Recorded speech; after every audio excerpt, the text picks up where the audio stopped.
What was the reason that you wanted to write this book and share it at this point? Really, I did it because it was the right thing to do. You know, all things considered. You know, the interests of Aletta Wallace and Afeni Shakur, the interests of their families, the interests of their fans, and the public, you know, as a whole. Their interests trump the interests of those who don't want the story told. And it just was the right thing to do. I felt ethically convicted to share the information because I know that those cases in their current status are never going to go forward.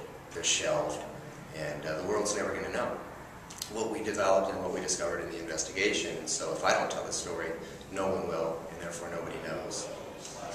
And what do you hope the ultimate result will be of sharing your story?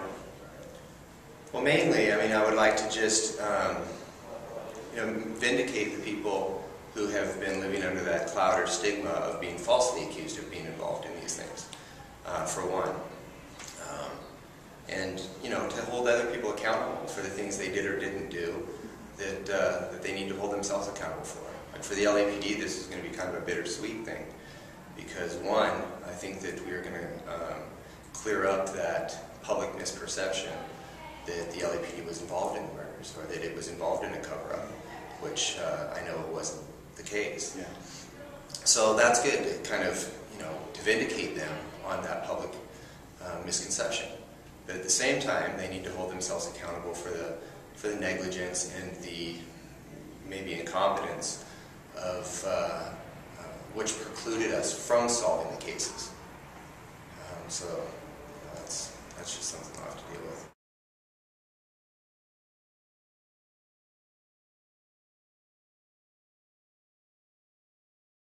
And so how do you think that they will respond? I don't know. With the LAPD,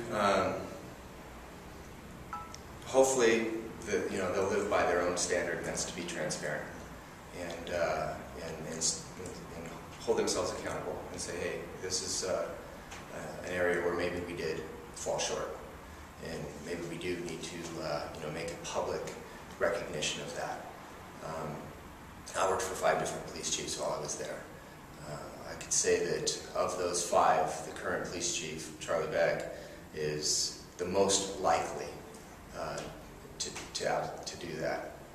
And whether or not the politics of Los Angeles will allow him to do that is yet to be seen.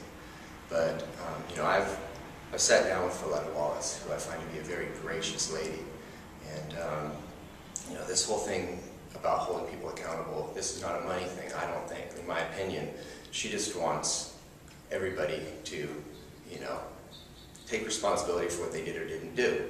And I think we owe her an apology, because we were negligent in the investigation in several areas, investigatively and administratively.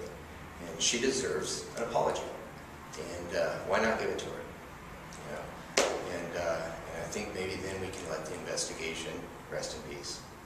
And the book will hopefully do some of that. Yeah, at the very least it's a win-win for me, because the book is going to tell the story as we know it right now. And maybe it'll prompt further inquiry. Maybe other people will feel at this time, maybe I can now step up and share my story that will either complement it or refute it. But it's a win-win no matter what, because it takes us forward.